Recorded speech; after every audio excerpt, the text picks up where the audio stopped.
Hello, hey boomer listeners. So good to be with you today. My name is Wendy Green. I am your host, and I have a promise that I make to you every week. And that promise is that you will find some inspiration in every episode of Hey Boomer. You may be inspired to recognize your own relevance or to recognize opportunities that are available to you in your 60s, 70s, 80s, and beyond. You may be inspired by the educational topics that we're going to talk about, like the one today. Or you may be inspired to work on finding that inner peace and acceptance of where you are at this particular stage of life. Those are my promises to you as Hey Boomer listeners. I'm really excited to have our guest today, Dr. Jason Karlawish. He is a physician and he is a writer. And we are going to talk about a book that he recently wrote called The Problem of Alzheimer's: How Science, Culture, and Politics Turned a Rare Disease into a Crisis, and what we can do about it. Critical.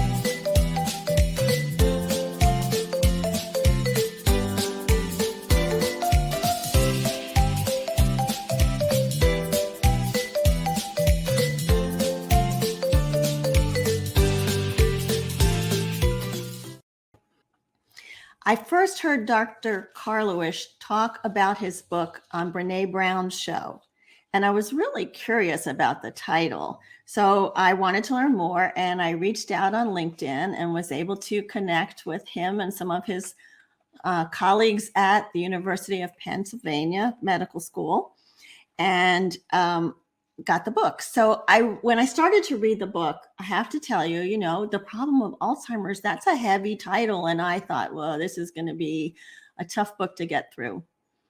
Not true. Dr. Karlawish is an excellent storyteller.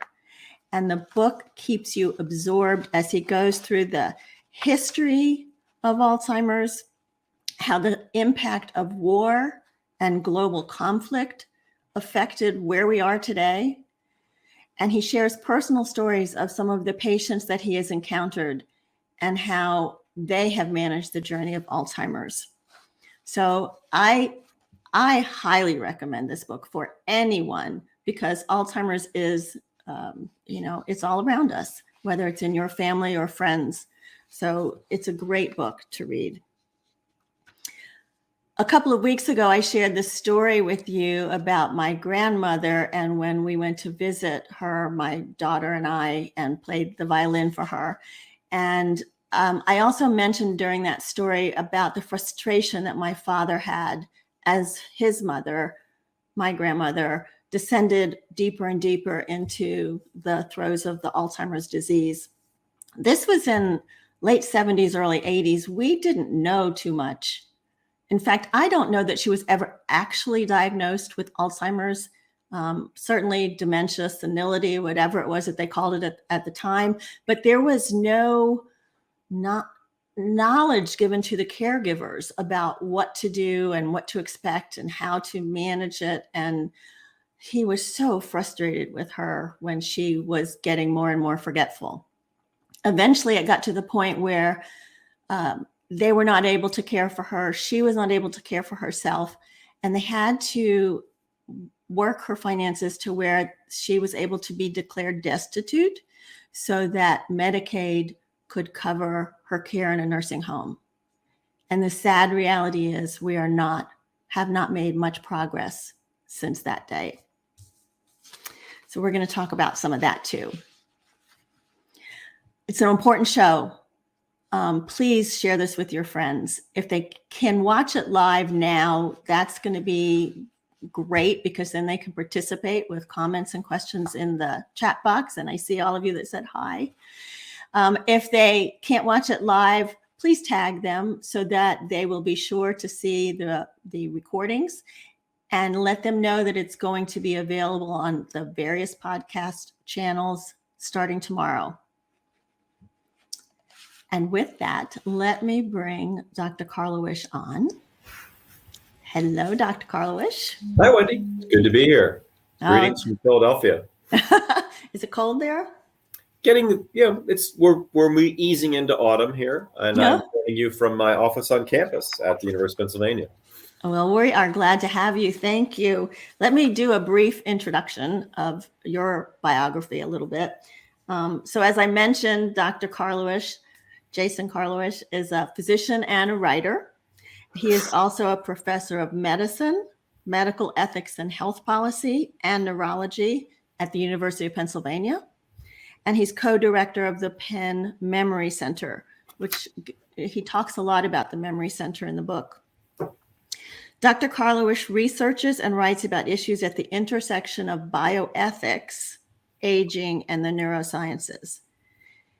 As I said, he's the author of The Problem of Alzheimer's: How Science, Culture, and Politics Turned a Rare Disease into a Crisis, and What We Can Do About It. And he also wrote a novel called Open Wound: The Tragic Obsession of Dr. William Beaumont. And he just writes essays and writes. He writes. He's also the project leader of a website that I'm going to share with you later, but it's called makingsenseofalzheimers.org. And it's a creative space for understanding the past, present, and future of Alzheimer's disease. Making Sense of Alzheimer's is an evolving forum for conversation about the disease. It's a collection of ideas that capture the many dimensions of Alzheimer's through the perspective of caregivers, patients, artists, researchers, and clinicians. So, fascinating website. Definitely encourage people to take a look at that. And like I said, we'll share the website later, but it is called makingsenseofalzheimers.org. So I'm grateful to have you with us today, Dr. Karlawish. It's good to be here, Wendy. Really looking forward to our conversation. Yeah, there's a lot to get to. So let me just jump right in. I mentioned at the opening about my grandmother and my father's frustration with it and the lack of knowledge and information that there was available to him. But from what I'm reading in your book, or I read in your book, that is still a problem. That's correct. Yeah. So could you talk about why that's still a problem this many years later? Yeah, you're right. So the Alzheimer's Association was founded essentially in 1980, and among its missions were to improve the quality of care, or even access to care for persons living with dementia and their family members. And very quickly, the founders of the association, particularly, frankly, the women like Hilda Pridgian and Bobby Glaze, recognized that the gaps were many. One of them was the lack of any skilled physicians, but the other was the lack of any long-term care services and supports in the community. In fact, both women told stories of the struggles they went through to find someone to help them care for their husbands. In the case, for example, of Hilda Pridgian, she needed someone to be with Al, or some place for Al, her husband, to be, so she'd go to work. Because if she wasn't working, there'd be no money coming in. If there's no money coming in, well, the rest is just a tragedy. And she would speak about the need to address the impoverishment of America's families, and she would testify to Congress on that.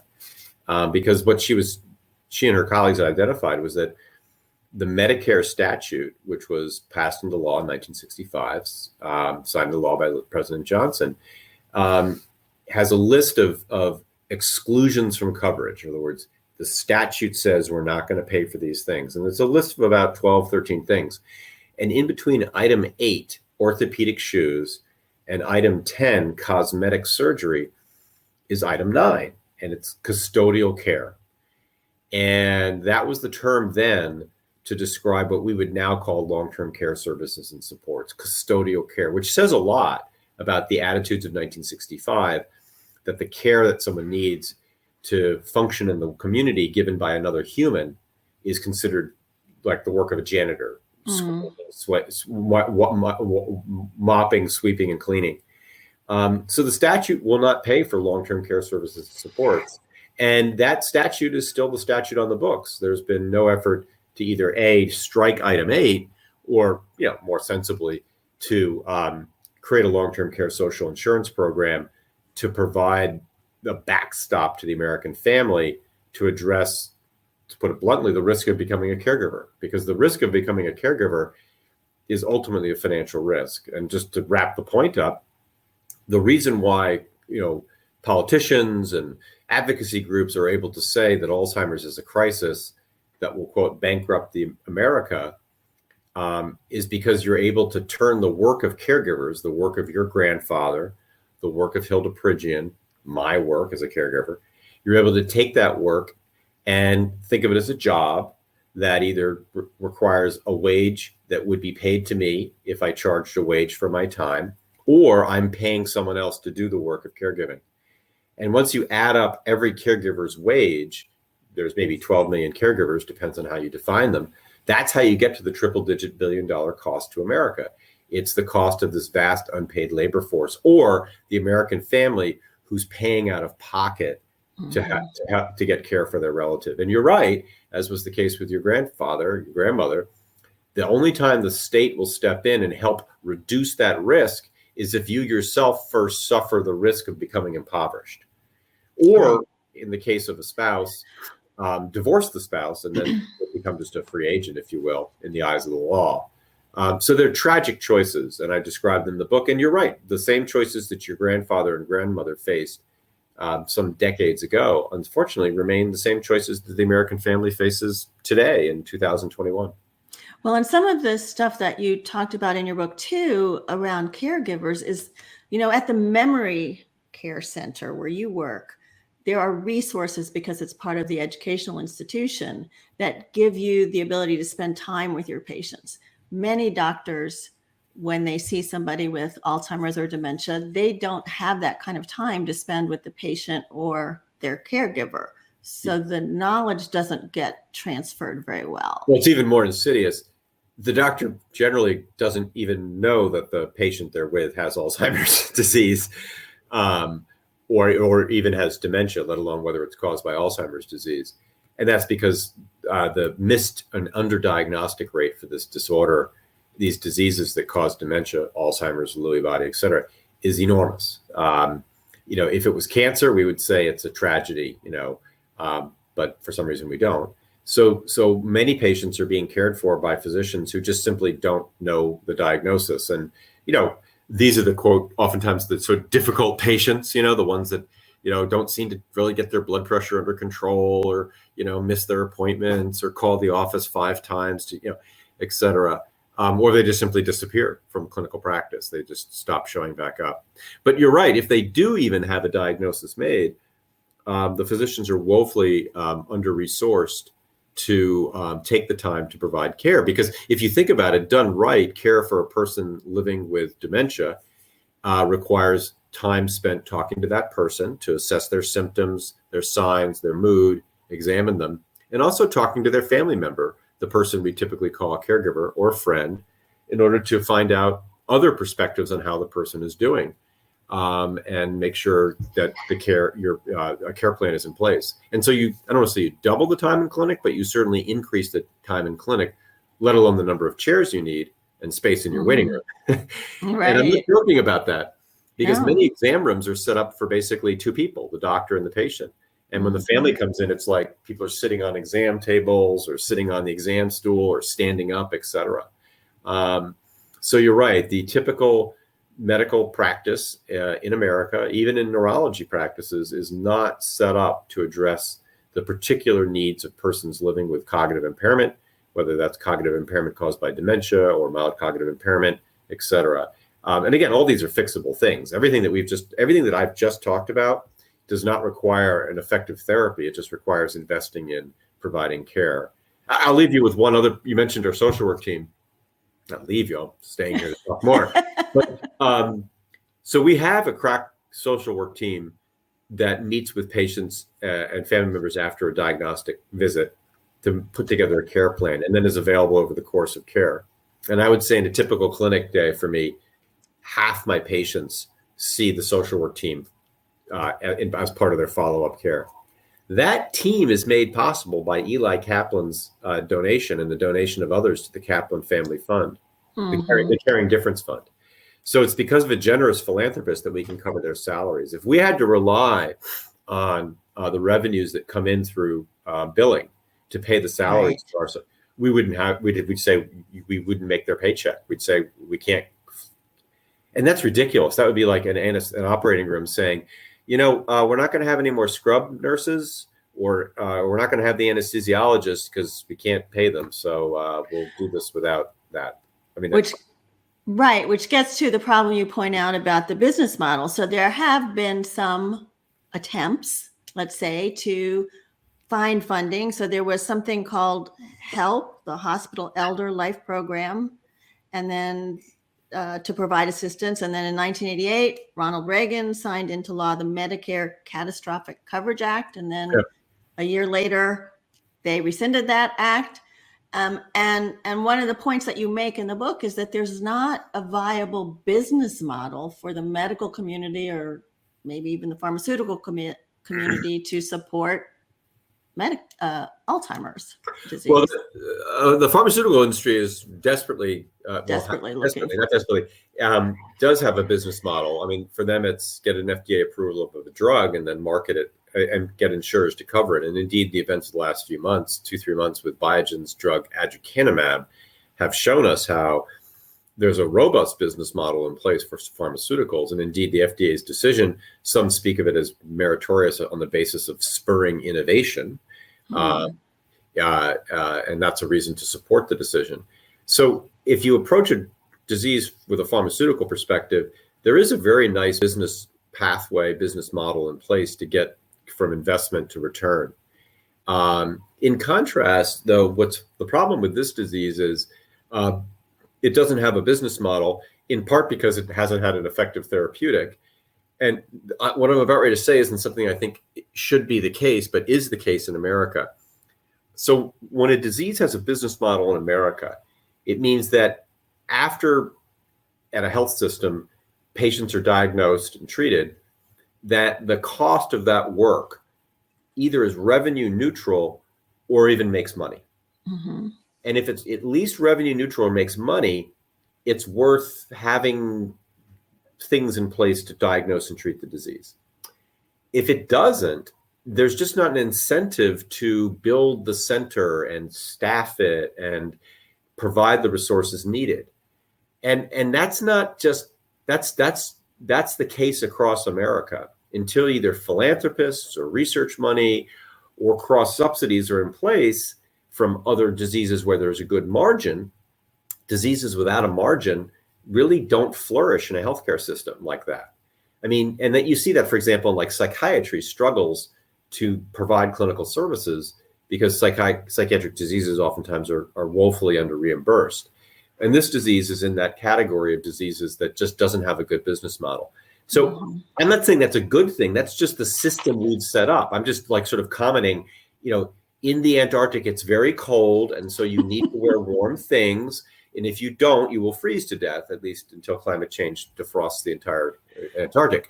But this is just the way the world is. Now, it could be changed by changing the way we structure our healthcare system. But that's the system we've set up, where certain diseases are very lucrative and others aren't. And if you're not a lucrative disease, it's hard to put together a clinical care program.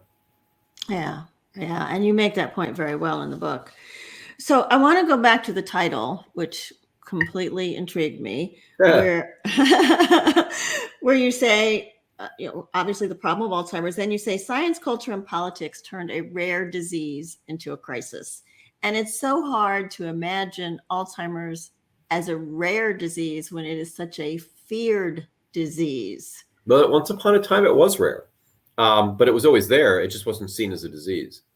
Mm-hmm. And these events that transformed it from a rare disease, a hidden disease really, into a very common disease began in the early 20th century in a very particular area, amongst a very particular group of physicians in a very specific place, namely psychiatrists who were trained in the early 20th century German tradition, which meant they were trained in a unique practice of what we now think of as psychiatry together with neuropathology. They did both of those things together. And they were really moving forward with research that was beginning to say that these many older adults with senility, meaning dementia caused by aging, which meant it wasn't a disease, no Right. disease, that's just aging. And if you say something's aging, to medicine, that means we don't do anything about it. Mhm. If you say this problem is caused by aging, medicine says there's no disease there, so we're not going to deal with it. Mhm. And what these German neuropathologists, psychiatrists were doing is saying, I think there is a disease here. Alois Alzheimer's, Oscar Fischer, Max Belchowski, Gaetano Perosini. That's what they were saying. And then all their work stopped. And then because culture and politics intruded. Remember, I said they were a very unique group of German neuropathologists and psychiatrists. Well, what happened in Germany in 1914? Oh, the World War I. Right. And the rest is what they thought was going to be. Every time anyone says this war is going to be over quickly, it usually isn't. Mm. The war was not over quickly. Germany ended up losing, suffered afterwards, experienced economic and social disruption that just escalated and escalated until 1933, when the country descended into just utter national socialistic chaos of just vicious anti-Semitism, nationalism, and the rest is the events of that. Oscar Fischer would be killed in Theresienstadt prison by the Nazis, for example. His work came to a halt because of earlier anti-Semitic pogroms in Prague. Anyway, so all that work got shut down by culture and politics. So it was this rare disease, unrecognized, because the many older adults who had actually Alzheimer's were just considered older adults with senility, extreme aging, nothing you can do about it, just like the winter, bundle up, stay warm, and struggle, to the American family, to the families of the world. So what the story of Alzheimer's, the problem of Alzheimer's, is science and culture took this rare disease and made it common by redefining senility as Alzheimer's. So that's how it became common. But then as politics kept intruding, or doing what politics does, it doesn't intrude, it's always there. It's not intruding, it's just there. But in this case, with this disease, politics made it a crisis. First, as we pointed out, in the early 20th century, destroying the work of the German neuropathologist. But then in the later 20th century, as I narrate, using America as an example, the rise of antagonistic postures between the welfare state and opponents of the welfare state, contentions over family values, would all thwart efforts to improve the ability of the American healthcare system to diagnose and treat patients, and the American social insurance system to provide families the care they need. And we're still living those fights today, that in America began in 1980 when Reagan was elected president and essentially adopted a very anti-regulation, anti-tax, anti-expansion of the federal government approach, which were not going to address the problems that patients with Alzheimer's disease and their families had. It was an antithetical set of policies for improving care.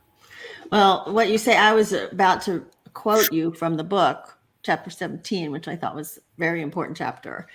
And you said, of particular distinction to the United States, Alzheimer's has been caught up in deeply partisan battles over the proper role of the state to support the lives of Americans, the role of women, the responsibilities of the family, and the politics of welfare. Cold War fears of communism, and I'm going to add now fears of socialism, created a healthcare system that is unable to either correctly diagnose or adequately treat patients. Our system was explicitly designed not to support care in the community or so-called long-term care or custodial care. And that's the point you were just making. Right. And that paragraph, just so you picked that out, that is really the summation of why Alzheimer's is a problem. Absolutely. Because it isn't just one thing. In other words, for many, the conversation about why Alzheimer's is a problem starts and ends with there are all these older adults, and age, chronologic age, is one of the chief risk factors for developing dementia. And that is true. Chronologic age is a chief risk factor, and among the fastest growing segments in our population in developed countries like ours is persons over 65, 70, over 80. But that doesn't explain why it became a crisis. In other words, if you had a healthcare system set up that could diagnose and provide treatment, et cetera, if you had discovered effective therapies, I don't want to say it wouldn't be a problem. That is to say, it would still be a disease, but it wouldn't be a crisis. The problem are all those things you talked about: antithetical attitudes to the welfare state, very strong views about family values that put women at the crosshairs of arguments about whether they should be working or not, arguments about whether caregiving should be recognized as a distinct role and therefore reimbursed by employers and supported by the state. And then, much of the antagonism towards expanding the social welfare programs, which of course is a loaded term in itself, was rooted in the belief that, for example, that to do that would lead America to socialism.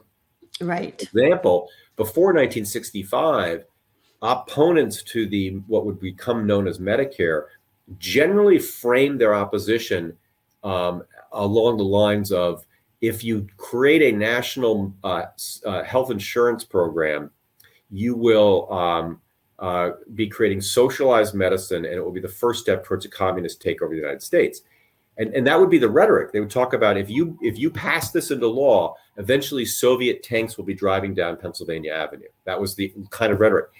What is interesting, as you've pointed out, is the rhetoric of the last national election very much painted any effort to expand the social insurance programs, to expand the infrastructure for care in America, as socialism. I mean, that Absolutely. was the central argument made by President Trump in his reelection, which was, these people are advancing a socialist agenda, and therefore you should oppose it. If you accept that it is socialism, there's no further conversation around the topic of what it is they're advancing. It shouldn't be done. And Right. it's a clever way to sort of tar your opponent, I suppose, but it doesn't advance a conversation of, well, what are we going to do about helping the American family care for the millions of disabled older adults disabled by cognitive impairment? And I mean, I'll just wrap up my point with this. Much of the argument for opposition to expansion of social programs is around issues of freedom and liberty, that it's a taking from resources. It's the state stepping into the family. And I guess my counter argument to that is, long-term care social insurance is not going to take away our liberty. Alzheimer's disease is taking away our liberty. I mean, a daughter or daughter-in-law or spouse who's caring for a family member, she or he is experiencing his or her liberty being thwarted because their time is being taken up trying to take care of themselves and this other person, instead of working or doing other activities that they could do if the state had provided some support to allow them to do that. And so, Alzheimer's is long-term care social insurance is not going to take away our liberty. Alzheimer's is, and that's the problem. And it's taking away the liberty of the individual with it as Of course. well. Yeah. Of course. One of the things that you have mentioned in a couple of your comments is that it's hard to diagnose. Although we have some MRI or PET scans that can see some of the plaques, what makes it so hard to diagnose? Well, it depends on what the it is that you want to diagnose. And I don't mean to sound like the academic I am right now, Okay. the campus of the university, which is where I am. But if the issue is, I'm noticing that my cousin is having cognitive problems. He's repeating questions, repeating stories, missing appointments. The desk where his paperwork is disorganized. I want to figure out what's causing these problems. If that requires a clinician skilled in the techniques of interviewing the cousin, interviewing the family member, examining the cousin, testing him, and deciding, does the person have cognitive impairment? If they do, is it causing disability, meaning dementia, or is it just causing inefficiencies, meaning mild cognitive impairment? That's a set of skills on the part of a physician that a physician needs to have. And those are, like other aspects of medical training, of training to be a medical professional, those are skills that take time and effort to learn. And many clinicians simply aren't adequately prepared, skilled in doing that. And they're not easy. Not that medicine is easy, any of medicine. And they're part of the set of training that you need to do. So that's one challenge to making a diagnosis. The other one, again, this is where I said it depends on what the problem is. So it's challenging to diagnose cognitive impairment. Is it present? If it is, what stage is it? What's causing it? So the next question, what's causing it, presents another set of challenges. Namely, we can order certain tests that can detect some of the pathologies that cause dementia, that cause mild cognitive impairment. In particular, we have the ability to detect the pathologies that cause Alzheimer's, namely amyloid plaques and tau tangles using PET scans. We can also see neurodegeneration, less brain cells that are dying using MRI imaging or or metabolic PET scans. All these technologies are available, but many physicians aren't skilled in knowing when and how to prescribe them. They're woefully underused and or misused, overused, or the system won't pay for them. So the tests that can detect the pathologies, tau and amyloid, are both FDA approved, but the insurers will not pay for them. And their argument, I think I can see both sides, which is we haven't made an adequate case for whom these tests are reasonable and necessary, and therefore should be reimbursed under the social insurance for healthcare that we have in this country. And that's an ongoing set of debates that take us back yet again to the quest to discover a better drug therapy. Yeah. So Congress is responsible for a lot of the funding that goes towards disease research. And you talk about the funding for cancer and heart disease being an easier sell to Congress than Alzheimer's disease research. Why is that? Yeah, it goes back to the late 80s, actually. So you're right. Since about the early 1970s, under the National Cancer Act, the National Cancer Institute enjoyed an unusual budgetary mechanism that allowed the NCI, National Cancer Institute, to request how much money per year they needed to achieve a continued success in developing better ways to diagnose and treat patients with cancer. And that bypass budget is really critical because it takes the budgetary process out of congressional earmarking and back and forth. It just simply says we'll tell the executive branch what we need, the executive branch will write the budget, and we get the budget we need. AIDS would subsequently also get a bypass budget in the early 1990s. Alzheimer's disease struggled to obtain the similar kind of funding until the events that I narrate in the book of the about 2011, 2013. And they're a fascinating set of events. But prior to that, the field struggled really for two reasons. One was the advocates themselves were very hesitant to go to Congress and lobby specifically for Alzheimer's funding. They were very sensitive to the ethic of, or the political perspective that you don't do disease of the month funding. And so that was always a challenge to make the argument that they themselves felt to increase funding.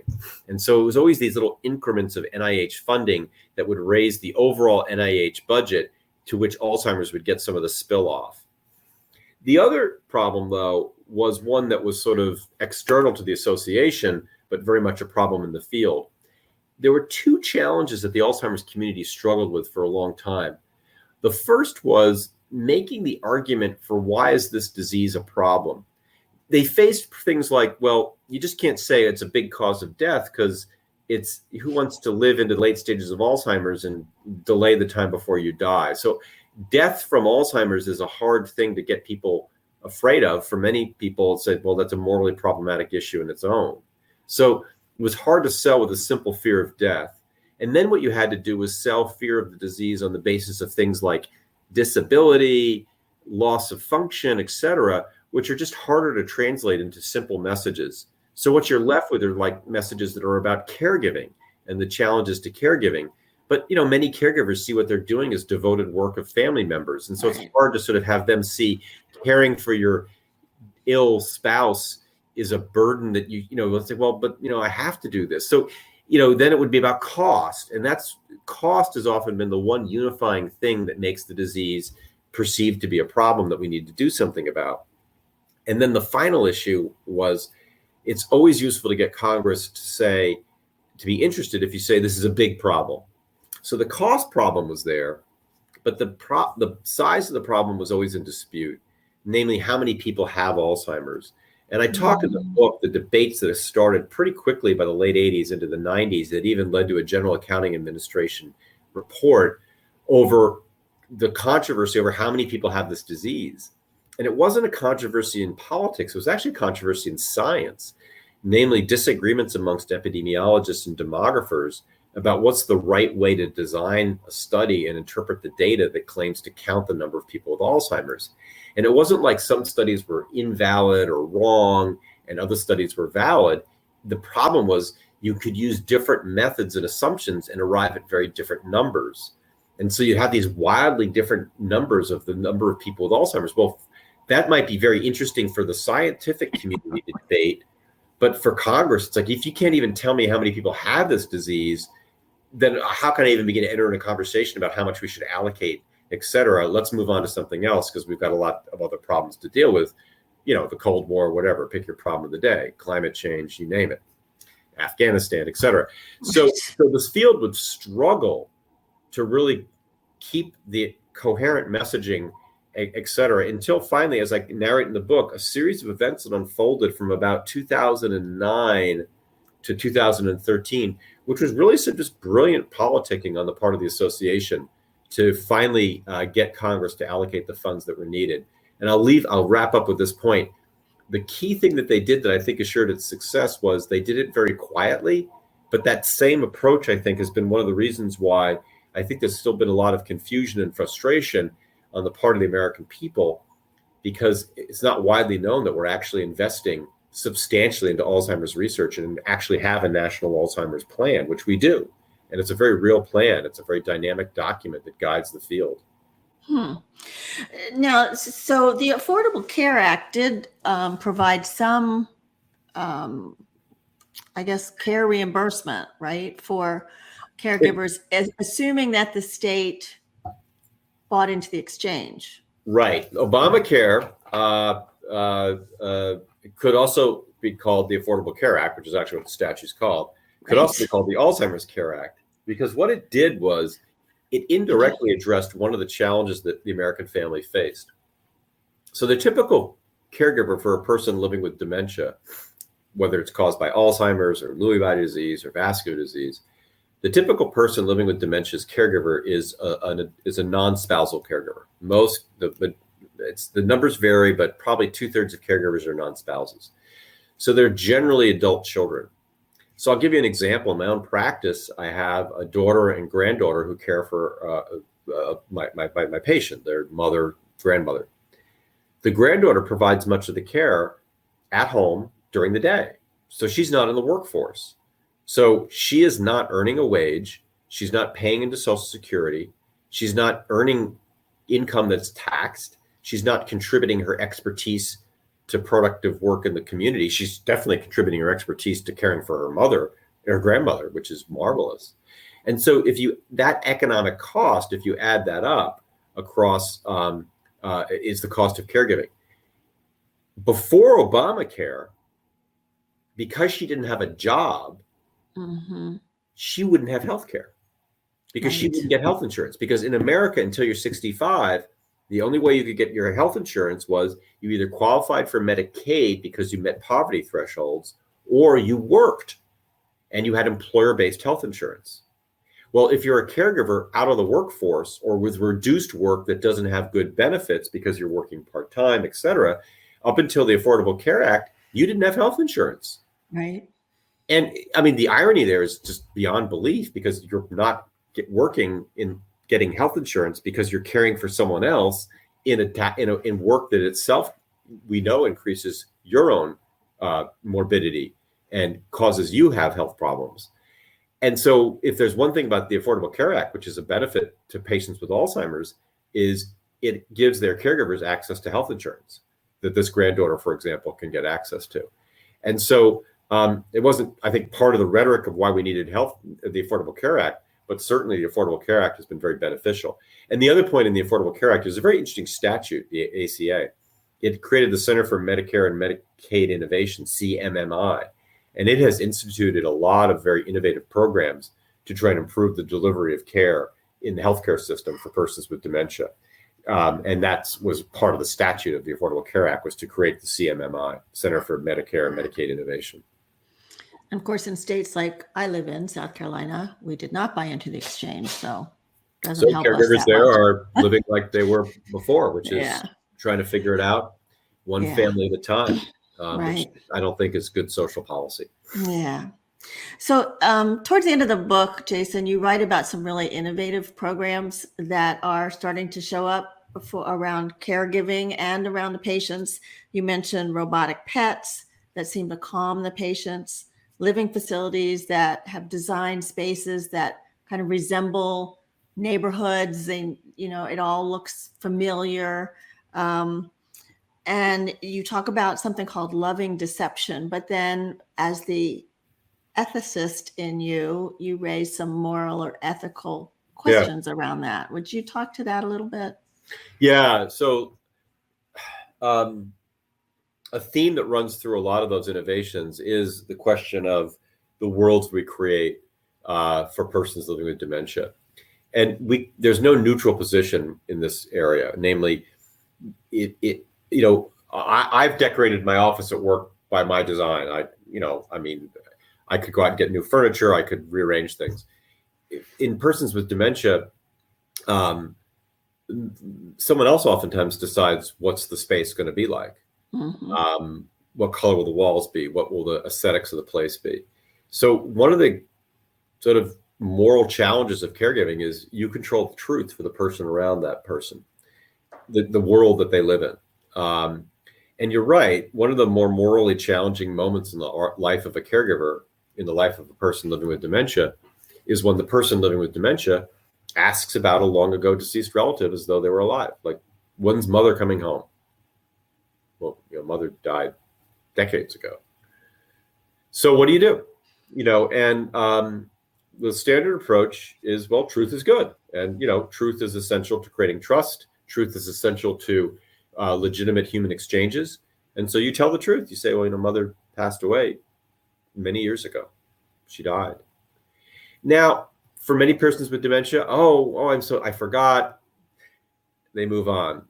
For some, though, what? She died? You never told me.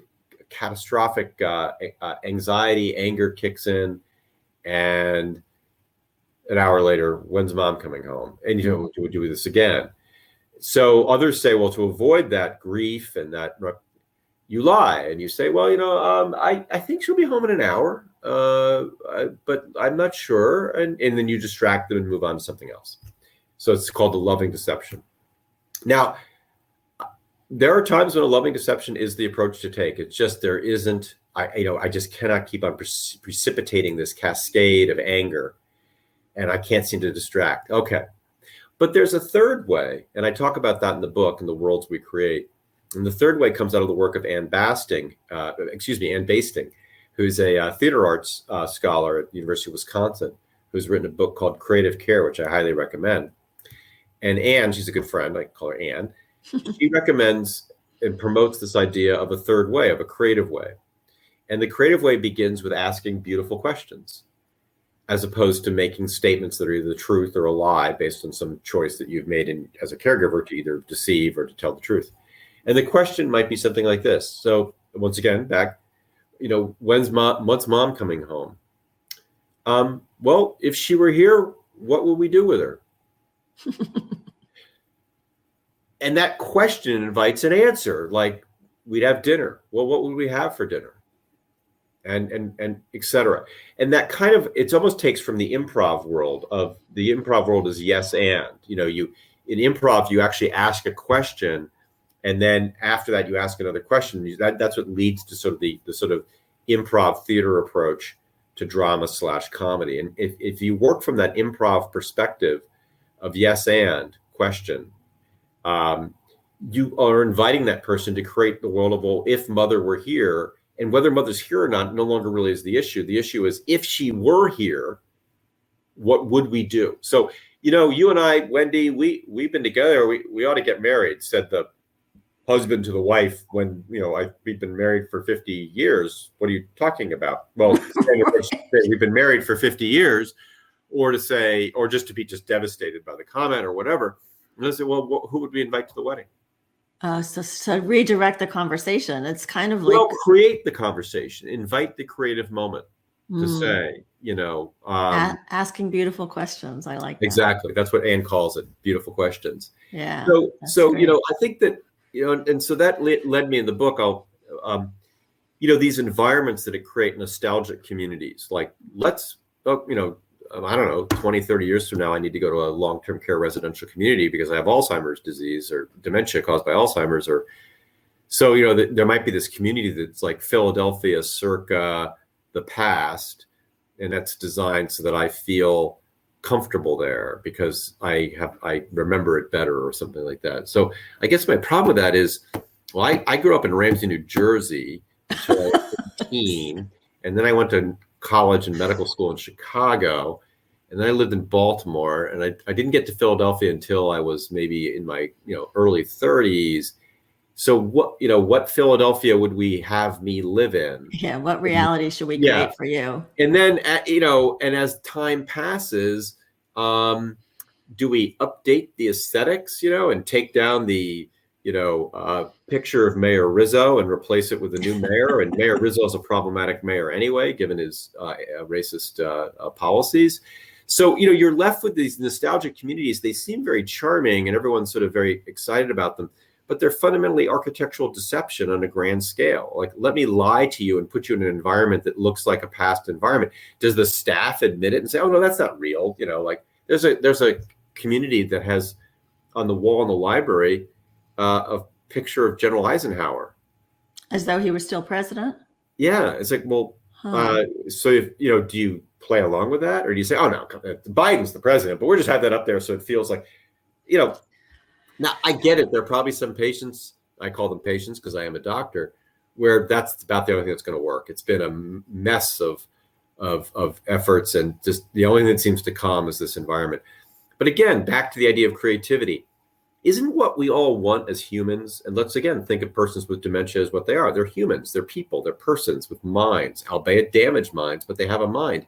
Don't we want to give minds the opportunity to create the world they want to live in? I mean, you've got I see in your background, you've picked some art behind you there, and you've seen how I lay out my office. And, so in other communities, like in Holland, what they do is they create long-term care, residential long-term care settings and or day programs where the emphasis is on the aesthetic.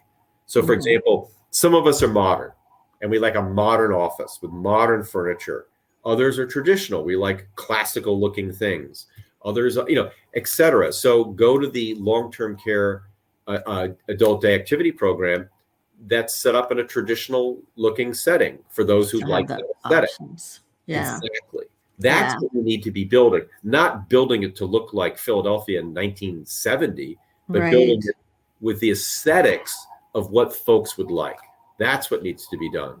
So there's so much that needs to be done. And the show, as I said at the beginning, it's about inspiring and motivating people over 50 to continue to be engaged in life and find ways to be engaged. So do you have 2 or 3 takeaways that you'd like to leave with the audience? Because you say, what can we do about it? So, well, first, Wendy, I've had a great time talking with you. It's been a fabulous conversation. Thank you. Thank you for reading my book, The Problem of Alzheimer's. And if people want to learn more about me and my book, yep, there it is.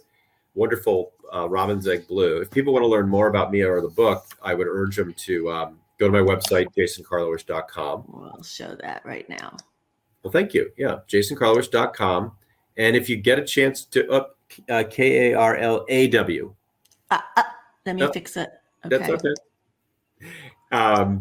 And if you're moved to read the book and have any thoughts, drop me a little note through the website or put a review up on one of those reviewer pages or whatever. But you could just contact me through the website. So let me leave you with some takeaways, though. So we should expect that we will develop ways to diagnose and to treat this disease such that for some people, it's a treatable illness. Much like some cancers are treatable. We can slow it down. For some, it may be very beneficial. For others, not so beneficial. But I think we should see a day when this disease is treatable with drugs. But I don't think we're going to drug our way out of this complicated disease. It's a complicated disease. But as I talk about in the books, there are things we can do right now to be able to live with dementia caused by Alzheimer's or Lewy body disease or vascular disease or frontal temporal lobar degeneration or Parkinson's disease. There are ways that we can use technology to monitor ourselves so that people can find out if we're having problems with our finances, with driving, with finding our way around the community. We can build memory centers in our communities that can provide diagnosis and care.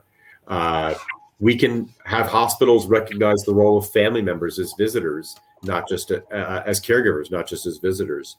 We can design hospitals to reduce delirium so that patients don't suffer devastating confusion when they're ill. Right. All these are things we can do right now.